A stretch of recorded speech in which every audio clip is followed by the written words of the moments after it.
Pessoas que tiveram a vida transformada por Deus. Verdadeiras histórias de conversão rumo à vida. É isso que você encontra aqui no programa 180 Graus, o Ponto da Virada, que começa agora.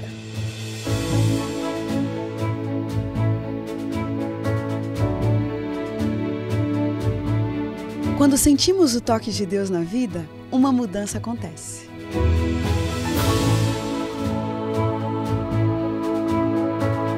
Surge à nossa frente possibilidades de felicidade plena.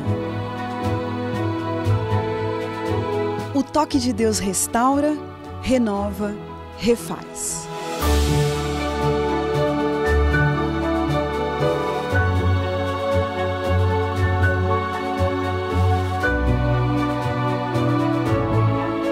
Hoje conheceremos uma pessoa que experimentou essa graça maravilhosa.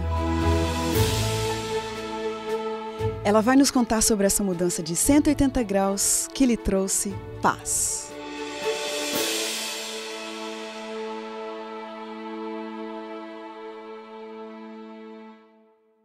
Richard Fabrício Galha nasceu em São Paulo, capital, mas cresceu em São José do Rio Preto.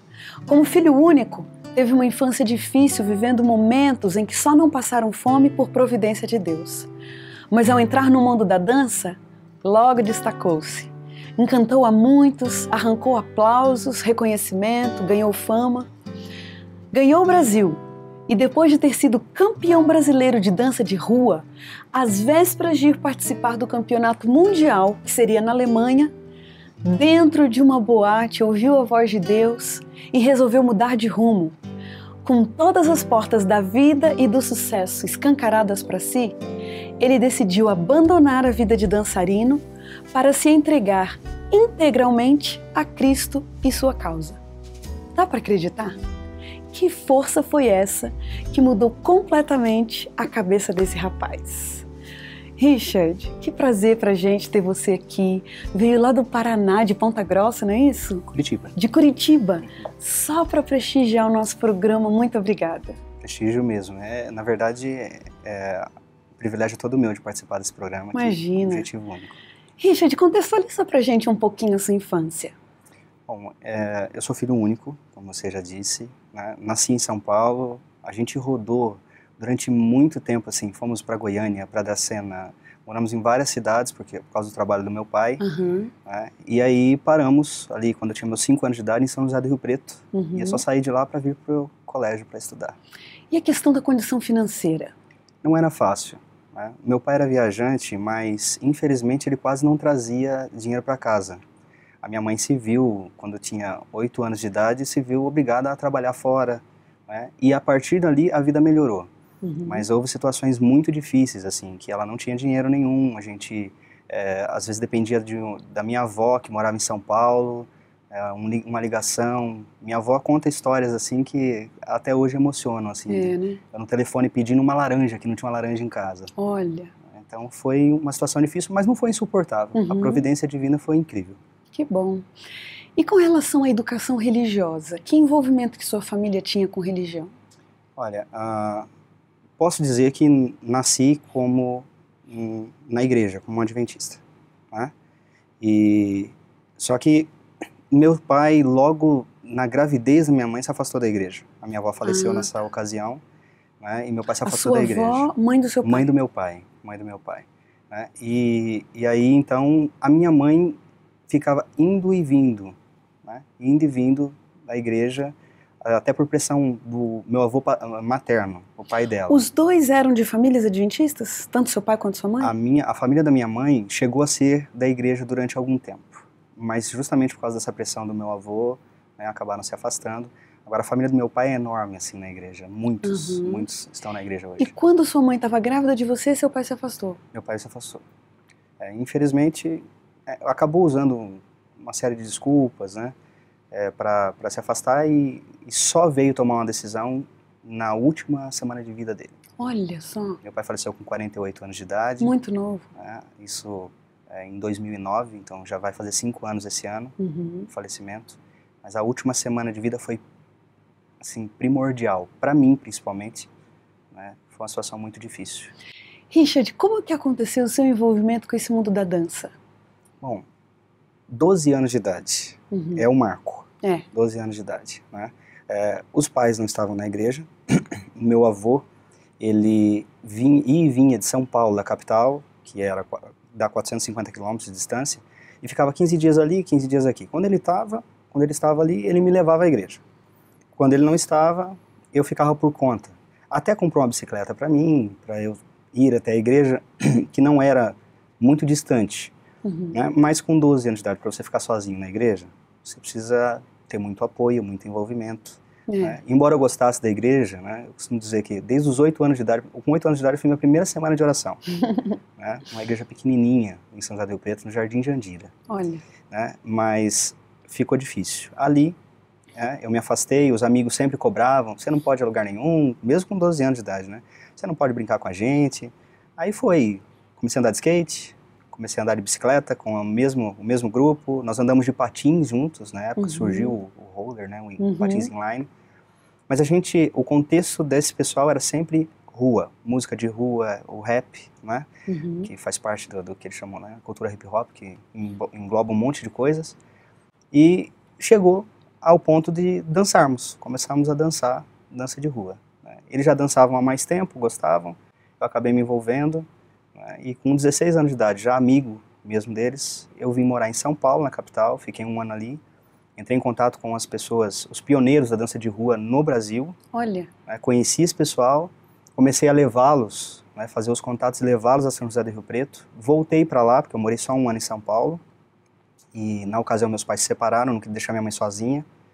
E aí foi aonde tudo começou mesmo oficialmente. É mesmo, quer dizer, dos 12 aos 16 você ficou envolvido com o mundo da dança, mas assim, de forma amadora? De forma amadora. Foi bem tranquilo, a gente dançava porque gostava, né?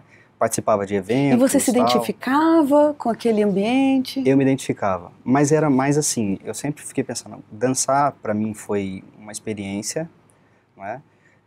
Mas a amizade, porque embora fosse um contexto, meu pai não gostava. Meu pai sempre falava pra mim assim, você tá virando maloqueiro, né? Só que eu vi nisso, hoje eu olho pra trás e eu vejo a providência de Deus, porque as pessoas que meu pai gostaria que eu me envolvesse, se envolveram em coisas muito sérias. Drogas, marginalismo mesmo, situações de vandalismo. E nós tínhamos uma política dentro do nosso grupo. Então, drogas não, ninguém fumava. Fazíamos campanha antidrogas. É mesmo? Né? Então, esse tipo de coisa, isso me preservou, em certo sentido, para chegar onde Deus queria. Que legal! E aos 16 anos foi quando você voltou para São José? Eu fui para São Paulo e com 17 voltei. Ah, tá. E aí como que ficou então o seu envolvimento com o mundo da dança? Aí foi oficialmente, nós montamos uma equipe que até hoje ela existe. Olha! Né? A Supersonic B-Boys é o nome. E a gente montou essa equipe. Eu não posso dizer que eu sou o fundador, porque nós éramos um grupo, e nós fundamos juntos, o nome foi escolhido junto, a gente trabalhou tudo junto. E dali em diante, com essas vindas do pessoal de São Paulo, a gente começou a ser convidado para eventos em São Paulo. E a dedicação fazia toda a diferença, a gente dançava muito, treinava muito. O que significa dedicação? O que é isso? Treino. Quanto tempo? Treino. A gente treinava os sábados mesmo, né? Era um dia inteiro, de mesmo? Manhã até de tarde e às vezes eventos à noite. Olha. Né? Muitas vezes durante a semana a gente ensaiava, a gente treinava. Né? A dança de rua, quando a gente fala dança de rua, muita gente vê aquela dança que hoje aparece nas academias, nos programas. Não, a gente dançava o conhecido o break. É a dança de rua que surgiu nos Estados Unidos, né? Na periferia dos Estados Unidos. Então, mas assim, naquela época, quando a gente foi campeão brasileiro de dança de rua, era a única coisa que existia. Depois surgiram outras equipes, né? Filmes aí, você tem aos milhares hoje a respeito desse assunto, né? Nossa, mas como que foi essa coisa de ser campeão brasileiro? Como que foi isso? Com esse contato com o pessoal de São Paulo, começaram os convites. Então a gente ia para São Paulo, para os eventos, e em algumas situações, dentro de cada um desses eventos oficiais, havia um que a gente chamava de racha. O racha era uma equipe contra a outra na pista principal. Né? Olha. E ali a gente disputou 2 ou 3 desses São Paulo e a gente se destacava, a gente sempre ganhava. E aí veio o convite, porque a maioria das equipes do Campeonato Brasileiro eram de São Paulo, né, da capital. e veio o convite para participar do Campeonato Brasileiro. Olha, uma equipe do interior. Do interior, que foi para lá. Então, assim, foram 2 etapas, uma aconteceu no Sesc Belém, em São Paulo, e outra no Sesc Itaquera. A primeira era uma apresentação de coreografia. Tá. Então, as equipes apresentavam uma coreografia, e aquela coreografia classificava a equipe para as finais. As 2 primeiras disputavam o primeiro lugar, né, e as outras 2 ali, terceiro e quarto, né, normal. Então, a gente se classificou, houve até um tumulto, assim, que ocorreu, porque a outra equipe que se classificou junto com a gente foi a equipe do organizador. Aí teve aquela coisa toda, né? A gente entrou representando a equipe que nos ensinou a dançar. Olha. Com o uniforme deles e não o nosso, né, para dançar ali. E aquele dia aconteceu, né, o Campeonato Brasileiro. A gente foi campeão brasileiro de dança de rua. Puxa vida, foi um marco. Você, inserido dentro daquele contexto, devia achar o máximo, né? Olha, era o máximo. Você vê os vídeos ainda, porque existem os vídeos, né? Para o contexto do jovem, aquela situação de você estar em cima de um palco, representando uma juventude, dentro do contexto dessa cultura, que é chamada cultura hip hop, essa questão do protesto que sempre existe, as letras de música, elas expressam isso, você tem uma oportunidade de destaque, de aparecer na mídia, e isso era... né, o top para aquele pessoal que... Porque tem toda uma filosofia também por trás. Tem uma filosofia. Quando vocês foram para participar da final, vocês já sabiam, a gente está aqui concorrendo a uma vaga para ir para a Alemanha. Para ir para a Alemanha, para ir para o Mundial. Gente. A gente só não sabia, porque a promessa era que tudo seria custeado, né? Que a gente teria que correr atrás, tudo, né? Foi outra história, né? Outro passo. Mas a gente foi por isso. Aquele dia, então, que vocês se tornaram campeões brasileiros, foi um marco na sua vida. Foi um marco, naquela época. E depois de quanto tempo que aconteceria a final na Alemanha? Cerca de 6 a 7 meses depois. Tá. Quer dizer, pouco tempo, né? Pouco tempo. Tá. Pouco tempo. Entre esse, vamos pegar aqui um mês ali em volta desse, ainda com aquele frescor de ser o campeão brasileiro e tal. Se a gente fosse perguntar para você por que praticamente seria impossível aquele Richard abandonar o mundo da dança e entregar a vida para Jesus e seguir os princípios bíblicos, entrar para uma religião tradicional, o que você diria? Era impossível, naquela época eu não queria nem saber dessa conversa. Olha, eu vou dizer para você que o sonho de uma criança, ela passa por essa situação do reconhecimento quando ela tem uma juventude, uma infância muito complicada. Então você vê várias crianças que querem ser jogadores de futebol, por quê? Por causa do reconhecimento, por causa da fama, para ter uma vida melhor. A gente achava que isso ia acontecer também. Quando surgiu essa questão, ser campeão brasileiro de dança de rua, né, aqueles que só apoiavam resolveram investir na equipe, né, a oportunidade do trabalho que veio depois. Eu era um jovenzinho, adolescente, comecei a ganhar dinheiro com aquilo. Né? Então, tudo aquilo é um envolvimento muito grande. Né? É aquilo que eu disse. O jovem hoje, às vezes, sonha com isso, eles estão almejando aquilo. É o status, você chegar num lugar e ser reconhecido, né, você conseguir se sustentar em cima daquilo. Então, isso tudo é extremamente envolvente. Era quase impossível, dentro desse contexto, você pensar assim, vou para a igreja. Era quase impossível. O fato é que, dentro deste contexto, você está aqui para nos contar que o impossível aconteceu. Eu quero saber por que aquele rapaz tão talentoso, que tinha conseguido reconhecimento depois de uma infância difícil, tudo isso que você disse, por que aquele rapaz desistiu de ir para o Campeonato Mundial na Alemanha para se entregar para Cristo? Que história é essa? Olha, é um milagre. Ali está um milagre. Bom, você quer que eu conte ali o momento? Porque é o momento que é... É claro. Depois de meses ali envolvido com promoção de eventos, a gente conhecido, saindo na mídia, na televisão da Você local. se envolveu com promoção de eventos também? Sim, a gente sempre se envolvia com promoção de eventos. A gente estava sempre fazendo abertura de outras apresentações, de outros cantores dentro dessa área que vinham para a cidade, a gente sempre estava envolvido. Né? Quem vai fazer a abertura da apresentação? Bom, tem a Supersonics, eles são campeões brasileiros de dança de rua. A gente estava lá. Aí, também nessa questão, a gente ficou conhecido com muita gente que mexia com a cultura da cidade. E a Secretaria da Cultura é quem movimenta esses grandes eventos. Sim. E a gente sempre estava envolvido, né? Tanto que hoje tem gente que ainda trabalha nessa área lá, né? Os meus amigos da época, que continuam sendo amigos hoje. Né? Perdi eles por um tempo, né? Mas continuam envolvidos. Né? Então, aí vem toda essa questão de fazer essa promoção de eventos, de promover as boates, né? As boates. Pessoas influentes. Você chega num barzinho, você chega na porta de uma faculdade, vai entregar convite de eventos, essas coisas. Entrar nos lugares, muitas vezes porque, não, tá aí, né? Coloca pra dentro, coloca pra dentro. Então, essas coisas aí mexiam, assim.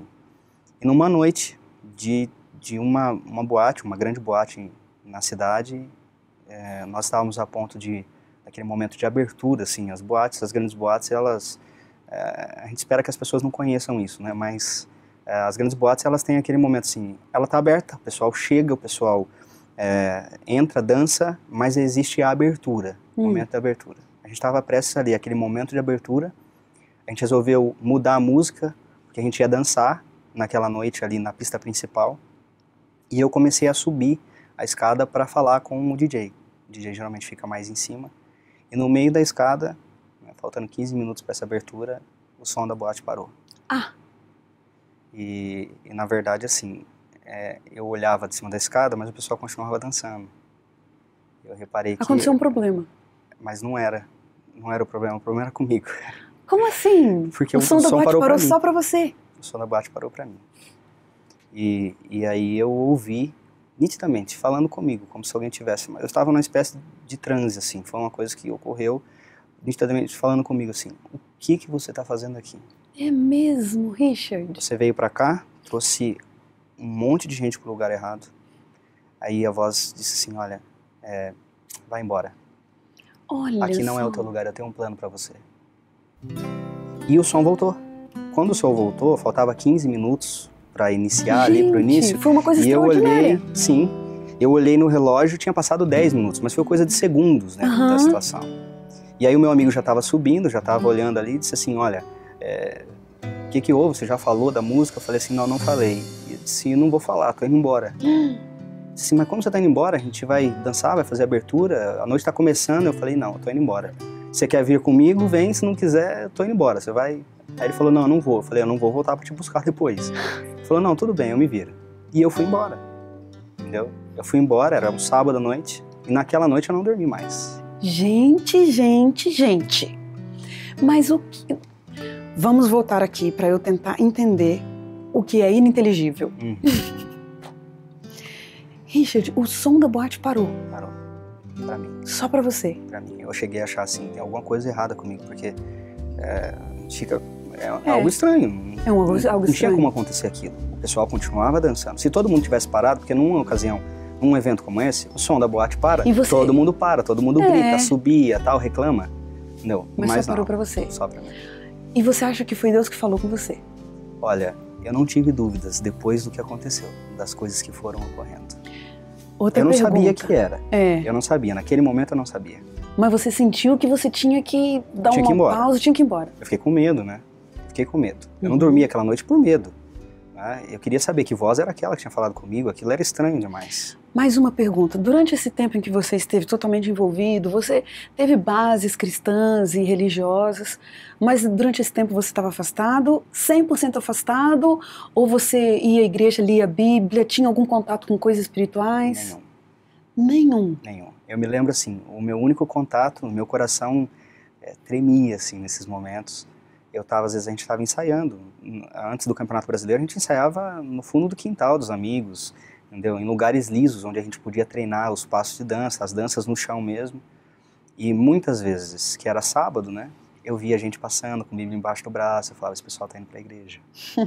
Mas falar pra você que eu tive algum contato, não, nenhum. Como que você relacionou aquele fato dentro de uma boate com a necessidade de Deus, com a necessidade de buscar uma igreja, por exemplo? Deus não faz as coisas pela metade. E na minha mente, assim, muito claramente, eu me lembrei, assim, dessa voz, falei assim, olha, isso é algo que é sobrenatural, não é? Eu me lembrei, todos os sábados que meu avô estava lá, ele passava cada sábado de manhã, a um quarteirão, ele morava, ele descia com o carro, parava em casa, buzinava e dizia, vamos para a igreja? Olha. E eu dizia, vô, eu não vou. Eu tinha passado a noite em claro, muitas vezes. Vô, eu não vou, deixa para próxima, deixa para próxima. Naquele dia, depois de passar aquela noite em claro, a primeira imagem que veio, se alguém pode me explicar Se isso é sobrenatural, alguém pode me explicar isso, essa pessoa são os meus avós. E eu peguei o telefone e liguei para ela, para minha avó. Né? Disse, vó, aconteceu isso, isso, isso. Ela disse assim, olha filho, Deus está querendo falar com você. A resposta veio. E aí eu perguntei para ela, vó, quando que tem igreja? Ela disse, tem hoje. Eu falei, a senhora vai? Ela disse, eu não vou porque sua avó não está aqui. E aí eu peguei e falei para ela assim, vó, se eu passar e te pegar, a senhora vai? Ela disse, sim, vou. E aquele dia foi o primeiro dia. Né? Foi um dia único. Puxa vida. E foi estranho Foi para o pessoal da igreja e para mim. que você foi à igreja com um significado diferente, Foi. né? O que significou para você aquele dia ir à igreja? Olha, foi um marco, foi definitivo. Foi definitivo. Definitivo no sentido assim, eu nunca mais queria deixar de ir à igreja. Algumas decisões precisavam ser tomadas. Sim. Mas eu cheguei na igreja, é uma história interessante, porque eu parei o carro do outro lado da rua, fui atravessar e havia um carro, um Fiat 147, com um engate desses, né, atrás, assim, para carregar a carretinha, de um amigo meu, né, do Cido Pirota. E eu dei um chute naquele engate, uma canelada naquele engate, só que eu não senti dor nenhuma. Em casa eu fui ver que eu tinha cortado a canela estava inchada, mas eu não senti dor nenhuma, mas eu percebi que alguma coisa queria me impedir de entrar na igreja. E eu entrei. Agora, o choque era tão difícil para mim entrar quanto para as pessoas que me viram entrar. Porque a roupa que eu estava, né, eu entrei chocante na igreja, né? Olha. A calça vinha no joelho, a calça, o fundo da calça. 100% estilo hip hop. 100%. Roupa, cadarços trançados, de boné. E era mais difícil, na época eu ainda tinha cabelo. Então era eu só não sabia se era mais difícil entrar de boné ou se tirar o boné, porque o cabelo era todo cheio de luzes, assim, né? Parecia um tigre. Olha só. E aí quando eu entrei, o pessoal olhou, aquele susto, né? Acho que pensaram, vamos ser assaltados hoje, né? Olha, mas você foi do jeito que você estava. Do jeito que eu estava. Richard, alguém poderia pensar, esse garoto foi, como você acabou de dizer, isso já foi assim uma volta definitiva. Você não participou daquele campeonato mundial. Não. Você tomou realmente uma decisão de mudar de rumo na sua vida. Sim. E eu quero saber o seguinte, por que não continuar com a sua profissão? Por que não participar? Por que você teve que abandonar a sua vida de dança para seguir a Jesus Cristo? A grande questão é o contexto, né, em que a gente se envolve numa situação como essa. Então, existe uma filosofia por trás. Você não tem como... Hoje já existe essa possibilidade, né, dentro de algumas ramificações do cristianismo, por exemplo. Né? Mas dentro dos nossos princípios, seria impossível continuar indo à igreja, né, e frequentando as boates, indo aos eventos. A música é aquela música, a dança envolve sensualidade, o evento envolve bebida, tem muita gente que acaba usando ali drogas. Então, o contexto em si não dava mais para administrar aquela situação. Embora eu tentei administrar, né? Eu tentei naquele princípio administrar. Uhum. Depois daquele dia eu só fui à igreja quartas e domingos. Sábados eu nunca tinha ido. Uhum. Eu tentei administrar aquilo, mas eu via, não dava. Houve um ponto em que tudo terminou mesmo, assim, foi assim, olha, de hoje em diante eu não danço mais, não faço mais nada, né? Mas, na princípio, naquele momento, eu tentei fazer isso. Não, eu acho que o negócio é a boate, eu não devo ir à boate, né? Não é a dança, vou continuar com a dança, né? E aí a gente vai percebendo que não é aquilo. Vamos para o nosso momento aqui do ping-pong, te falo uma palavra, você me diz o que vem à sua mente.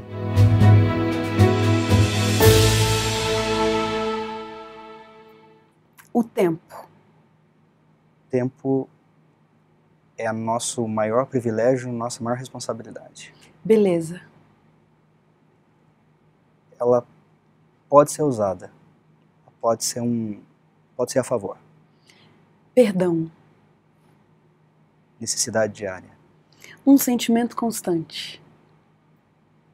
Alegria da salvação. Juventude. Tem que ser aproveitada. Um privilégio. Estar ao lado de Cristo. Um pedido. Perdão. Um medo. Ficar fora dos últimos momentos da salvação. Casamento. 51% de tudo que é a minha vida. Uma grande lição. Nada compensa se não for ao lado de Jesus. Um sonho. Céu. Uma tristeza. A morte do meu pai. Um mistério. Como Deus age. Richard, desculpa, eu costumo não comentar esse tipo de ping-pong, mas por que no casamento você disse 51%? A minha esposa, ela faz parte da minha transformação. Faz parte da minha transformação. Costumo dizer nas minhas igrejas, ela foi apelidada inclusive de 51 em um dos meus distritos. Porque a Débora, ela é 51% da minha vida, assim, da minha motivação espiritual, a minha família, as minhas filhas, elas são muitas vezes a motivação para eu prosseguir. Um versículo da Bíblia que te acompanha. Salmo 40, versos 1 a 3. Esse verso, ele, resumindo o verso, assim, ele simplesmente atende todas as expectativas. Ele ouviu o meu clamor quando eu pedi por socorro. Me tirou de um poço, de um tremendal de lama, colocou os meus pés sobre uma rocha, colocou nos meus lábios um novo cântico. Muitos verão isso e temerão o Senhor. Que lindo! Puxa, realmente é a sua história aí nesses versos da Bíblia. Verdade. Richard, eu me sinto muito honrada mais uma vez com a sua presença, com você dividindo a sua história com a gente. Que Deus continue abençoando você e sua família, que o seu ministério ainda dê muitos frutos através da sua história de vida. Amém. Eu que me sinto privilegiado. Obrigada. E a gente termina o programa 180 Graus, o Ponto da Virada, feliz por esse testemunho tão maravilhoso. E como diz o texto bíblico, era preciso que nos regozijássemos e nos alegrássemos, porque esse teu irmão estava morto e reviveu, estava perdido e foi achado. Um abraço para você, até a próxima semana.